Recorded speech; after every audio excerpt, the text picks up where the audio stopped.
What is up, guys? You got NotTheWorst here, bringing another Black Desert online video, and today we're taking a look at the patch notes for July 19th. As you can see from the banner, we did get the T10 Doom finally released on NAEU, but before we get into that, let's go ahead and check out the events this week. Just a note, if you're trying to click on this, at least at the time that I'm recording, this doesn't have the updated events, but I've pulled them up individually so we can take a look at what we've got going on. You note that the Arena of Solar is now back finally for Season 3 after a rather lengthy break, or at least what felt like one, and we've got some events to go alongside with that. So now till September 6th, you jump into the Arena of Solar. You got some quests you can do once per week. You get yourself 100 Cronstones for picking up a W. They also note that there's new maps. The old maps will not be included in this, just the new ones along with it. Next up, we've got summers here, and challenges have arrived along for them. Now till the 25th, you're going to get some login challenges, just playing some enhancement materials on there, advices, Earth Shard, Swaying Wind Shard, that sort of thing. So just being logged in and you get them. We have Splash into the Shores of the Sandcastle Crasher. You'll see that the Termian Beach is now back, so we've got several things going on with this. You've got several quests and family-oriented things that you can do to get these Termian coins. You'll see the silver ones there. We've got the Papu Otter RBF making its return as well, if that's of interest to you. There are some quests that go along with it. Contribution XP up for grabs. Of course, use the transformation scroll, same as we have in the past. Don't personally participate in it, but if you're looking to grab some of the rewards, that's definitely worth your time there. Quest reward, you can get the yellow Termian coin, 200 of those for completing that. Here they talk about the RBFs with the Sandcastle Shore, where you pick your Papu or Otter team. Looks like they revamped it for this round a bit at least. Rewards are similar to RBF. Getting battlefield tokens rather than the Termian coins is somewhat interesting, but there is a quest to go along with it to get even more Termian coins. And then we do have the return of the merchants as well that you can purchase. Weekly items that they have for 1 million silver a piece. There's a life skilling one, and then there is a, I guess, regular type one, or whatever you want to call it from there, to get a whole bunch of different items depending on which vendor you're purchasing from. Things like Cronstones, item drop scrolls, books of Florin, a whole bunch of great items for really, really cheap, as we've seen before with the Termian Beach event. There are gift boxes available on those. One life skilling one and one kind of enhancing based one is the other one if you choose to get that. As far as swapping out your festive coins, you can get a maid out of that, which is not too shabby at all. Some artisans in there, inventory expansion, and then transformation scrolls across the board. Several options for those. If you really like those things, they are there. Twitch drops were extended for another week, so you can pick those up. They've been refreshed as well. We have double drop rate on Remnants of the Rift from the Dark Rift, as well as adding Black Distortion Earrings into the loot availability from the boxes on the Rift. So there's definitely a shortage of Black Stars in production at the moment, so you will see that that should hopefully help it with the double drop on the Remnants of the Rift. We'll have to see. I think they're around 200 mil last I looked. Boss Summon scroll boxes are up for grabs there, as well as the Old Moon Catalysts if you are working on your Chatina pen accessory in the drop tables for them. So that is it for events. Let's move into Mythical Doom. Not much to say on this other than it's now live. They've covered this ad nauseum between the Festa and on the Global Lab notes, which we covered as well, but it's now available, so you can awaken it the same as you can for the T10 Unicorn or Pegasus. It does use the same items. To note, which they'll actually address a bit later on, they did go ahead and bring in the updates that increase the number of Fern Roots you get from the weekly there, as well as the Mythical Feather weekly. And we also have an update to field bosses that can now drop the Mythical Feathers as well, but they'll address it a little bit later on. Before that, we do have some class updates, and some of them have some pretty significant ones. Kuno and Ninja get some changes for sure. We see Lethal Spin Spree on Kuno getting increased distance moving forward. We have Flow Wrath updated so that your Shadow Clones perform an additional Lethal Spin Spree. That name has been changed to Pinwheel Fury. It can also be added to Quick Slot. They've got a little graphic of what that looks like right there. Interesting. We've got some updates on Moonstorm, Lunar Dash, Halo. Saw Chakram is getting its WP usage reduced. It used to be, or excuse me, stamina reduced to WP consumption. So 120 WP instead of 200 stamina before. I imagine that's a very good change, even though I don't play Kuno. Then we have some damage buffs across the board on Saw Spree of Sonin, Flow Chakram Rise, Moonstorm, Wheel of Wrath, Indignation, and Saw Chakram. To note, the PvP damage reduction was adjusted to try and keep those about the same amount in PvP while giving them PvE damage buffs as well. Ninja's got a nice little dev note with several things going on here, particularly Awakening Ninja, and it looks pretty jacked. Again, I don't play Ninja, but on paper this looks kind of wild. The Awakening Ninja is being revised with the newly changed Sura Chaos Spree, making it easier to utilize buff and debuff effects in a combo sequence. The Awakening Ninja had to utilize a lot of main weapon skills, which meant that in order to switch to Sura Katana, the Awakening skills had to be placed and used in the quick slots. Now we've changed it so that the Murderous Intent can also be triggered with your main weapon if Ankle Cutter's locked, allowing for continuous combos via command key. However, core Murderous Intent gave super armor and stiffness every 3 seconds, which was overly powerful, so we've increased the cooldown but enhanced the skill add-on and DP reduction effect. Additionally, we've relocated the buff and debuff effects from Flashing Light, which had difficulty utilizing the all evasion rate reduction, and Serpent Ascension, which already had a 100% critical hit rate applied to the skill itself. This change has improved gameplay, making it easier to utilize the buff and debuff effects more smoothly during skill combos. They have, I think, just the one graphic available for the Chaos Spree visibility. And if I'm not mistaken, I believe that was the BSR version in the graphic, but could be mistaken there. Next up in the list, we've got Nova. This one was very much so looked forward to after they announced this on the Global Labs a little while back. Nova Succession uses Prime King of the Dead to summon Axion, additionally at the cost of HP. However, each Axion summon consumed large amounts of HP, which made the skill difficult to use in PvP situations. Despite having HP recovery on successful hits, to lessen this burden on HP, Axion summoning now consumes SP instead of HP. Also, to improve upon Nova Succession's uniqueness of fighting alongside guards and Axions in PvE, critical hit rate was increased for Face of the Darkness and Icy Kiss, and additionally, Storming Star was difficult to utilize due to its slow motion and low damage, so we changed its animation and added Prime Storming Star for improved usage. Suck Nova looks like it's going to be an absolute demon in Arena, more so than it already was. We'll see as the season progresses, but yeah, that thing is going to be an absolute tank and monster to fight in AOS, especially coming from a DK, but is what it is.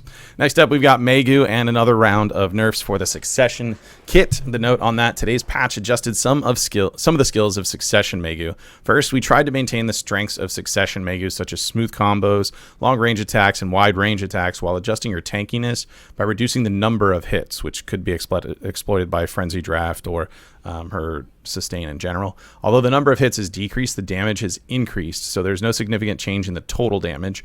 We also reduced the range of the Fox Spirit Tag and Flower Shroud, and adjusted the buff and debuff effects of some skills to maintain the advantage of long-range attacks while making the gameplay more careful. As we mentioned at the Hideout Ball, we apologize once again for the additional adjustments made due to our mistake. We'll work carefully in the future and respond more quickly to any issues that arise. So as far as what those are, first of all, you can see Fox Spirit Tag says decreased attack area for it, and then you'll see this across most of the skills where it had 9 hits previously at 1184. Now we have 5 hits at 2131, so functionally roughly the same along with it. And then the Absolute as well as the Prime also had decreased attack area. The damage was not adjusted on those as far as number of hits, because it wasn't as competing as the 9 hits on the Prime version for it. The bigger one of it, other than seeing the hit reduction change on all of the others, is that you're going to see her evasion shred on Bared Claws is now gone. She no longer has an evasion shred skill at all. So that extra evasion minus 9% doesn't exist. They have replaced that with an accuracy buff plus 9%, which she did previously have on another skill, and it was removed on Spirited Away entirely. So your accuracy boost skill is now Bared Claws as opposed to an evasion shred, and Spirited Away is now strictly damage, no longer applying a buff as well.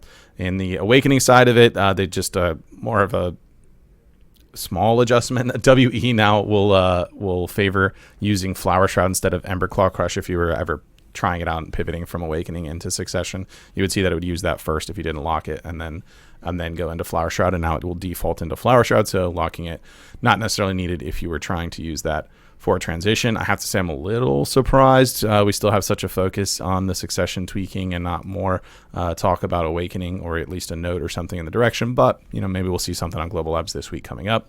Content updates, we've got another Old Moon Furniture Shop added, and this one is into Dalbiol, as has been the case for many weeks. We continue to see another one added each week. We have additional Battle Arena drill sergeants available, which they noted was due to an increase in player activity. So there's that. They have some fixes with the Magnus, and then they went ahead and themed it, but it's fixes with things that should be working correctly now. And then we talk about the Arena of Solar. We kind of know the deal with it. It's now season 3 with this 3v3, all new maps for it that each have their own sort of effects, although at a glance it looks like they're a little less gimmicky than in the past. It seems as though there's a straightforward one, and the ones that have just the heal items, one that has the blue item, one that has the red item, and one that has the wind item. That's attack speed only now, and they adjusted those durations as well. To note, the number of placement matches was changed to be 10 instead of 5 for it, and there's no preseason, so this looks like it's launching just today as soon as it goes live for your time zone, and that's all there is to it. This is the map here where Flora's Breath is going to appear, the green orbs for healing. This one, the Bamboo Field, which looks fairly narrow to me, but I guess I'll see when I get in there, is just a straight-up 3v3 map. That'll be interesting because narrowness like that'll be impactful if that's the way it actually plays out. Then we have, next up, Dokebi Cave.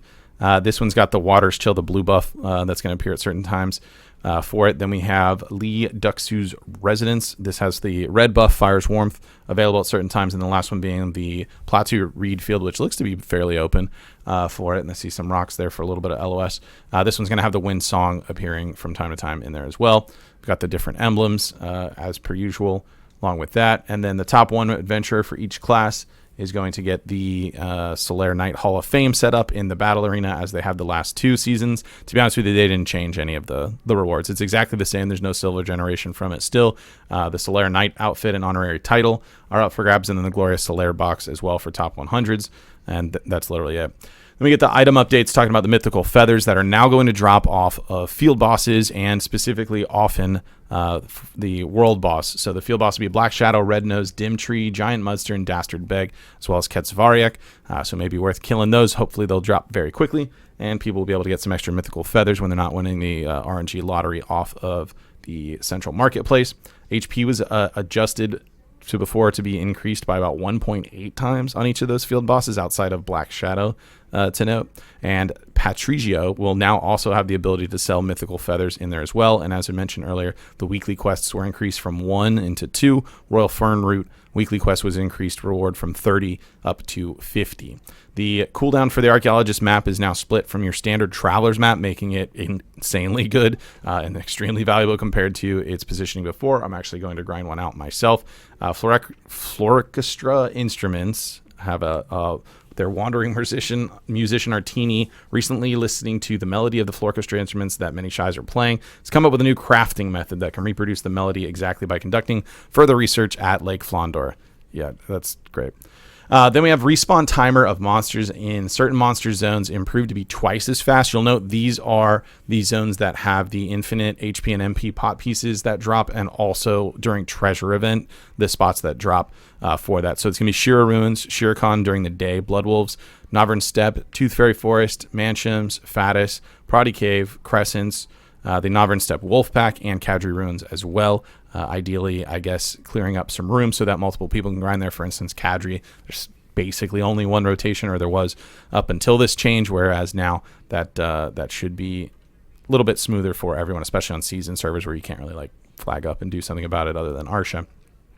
Olin's Valley had a slight change so that the following golem summoned by the Olin's Golem will not appear when defeating the Olin's Golem, Boulder Golem, Rock Golem, and Indomitable.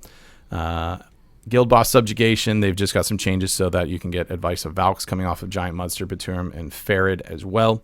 They moved the Gatekeepers for Kadri, Crescent, Desert Nuggets, and Titium Valley, or Fogans as it's typically called, so that they're in deeper parts of the hunting ground, not necessarily up in your face and in the way. Couple of quest tweaks, issue fixes, UI update, that sort of thing. Termian Beach, as we said, is launched, but we covered this in the event section. So let's jump on over, talk about the Pearl Shop for this week. We've got some enhancing packs available. First one up is the July Rare Enhancement Pack. 4255 pearls, has a premium outfit box, 10 Artisan Memories, 500 Cronstones, 2 Cronstone bundles, 20 Memfrags, 2 40 stacks, 150 stack, and 5 Valk's Cry. Then we've got the Artisan Memory 50 pack, 1685 pearls. It's 50 artisans. Enhancement Help Kit 1, 250 stacks, 20 memory fragments. Then we've got the Artisan Memory 240 pack. Neither of these are very good for strictly artisans, to be honest with you. 6860 pearls, 240 artisans. Enhancement Help Kit 3, 250 stacks, a 60 stack, and 80 memory fragments. Then we've got the Hexa Premium pack, 13,260 pearls. We know the drill with this since they're literally around every single time. Then we've got 180 days with different options of boxes. You can get the value pack for 180 days, Blessing of Kama Sylve, Secret Book of Old Moon, or any conglomeration of 2 or all of those items in various packs. The full item for 180 days of all of those is 21,450 pearls. Then you have the mix and match at 14,400, and then the individuals on the value pack, 7,200 pearls. Individuals for Blessing and Book are 10,500. Got a Courser Training pack at 2,160 pearls. It's got the riding attire box and hat, along with some Mount XP scrolls, 2 Courser's Aura, 3 Laura's Warm Black Tea, and then a 10% Mount coupon. We've got a daily Courser Training pack for 185 pearls, which will get you 50 Cron stones, and then choose your Dream Horse materials. They'll give you a bonus of 2 Mount XP scrolls. Courser Training pet pack is 1,800 pearls. It'll get you 3 of the Heyday pets, as well as 3 Courser's Aura to go with it. Then the rare pet pack, you're going to choose from your list of 2 for 1,650 pearls of which ones you want to pick up there. It does have the Lynx, Baphomet, the Wolf, Kuno Search Dog, all the flavors of the Lynx, I believe, are the other ones, and the Sylvian Wolf as well. 4 Maids and Butler pack, notably worse than the BOGO deals that are typically around for 4 Maids and Butlers, so you could get it, but it's 35% off as opposed to 50% off, which you'd like to see for it. It's 3,120 pearls if you want to do it anyways. Outlaws of Margoria makes its return. I believe this is the 3rd or 4th time this one's been available. If you want to pick it up, 1,870 pearls for whichever iteration you want to get. The Shy version, of course, the Tattoo version, or my favorite, the Hot Pants version, for obvious reasons. Terminate outfit makes its return for, I believe, the 6th or 7th time. It's 20% off to boot along with that. Etheria Marine comes back, 20% off. The Marine Romance in the same boat with 20% off. Then we have a 1+1 BOGO Emporium, and that is on a premium outfit, classic outfit, inventory expansion 1, 4, and 8, Thea's Orbs, Marnie's Processed Fuel, Item Brand Spellstone, Skill Preset coupons, Mount Brand Spellstone, and Mount Skill Change coupons, all buy one, get one. Right now, if you want to pick those up. 50% off the family name and character name change coupons, as well as the character name change transfer. 15% off the campsite for newer players. That's a pretty solid deal, and it's a really coveted item. Arguably one that you kind of really want to get as far as spending pearls ever go. Nader's Parchment gets 20% off. I don't think we've ever had 20% off. I think 10% in the past, but I could be wrong on that. So there you have it for this week. A lot of stuff in the Pearl Shop. Decent amount of stuff going on in the patch notes. So let me know what you guys think about what's going on in the comments down below. If you did enjoy the video, be sure to like it. If you're new to the channel, be sure to subscribe so you get notifications when new videos go live. And if you'd like to catch me playing live, there's a link to my Twitch page in the description down below. Jump on over there, drop a follow so you get notifications for that as well. With that said, that's going to be it for this one. I want to thank everybody for watching, and I will see you next time.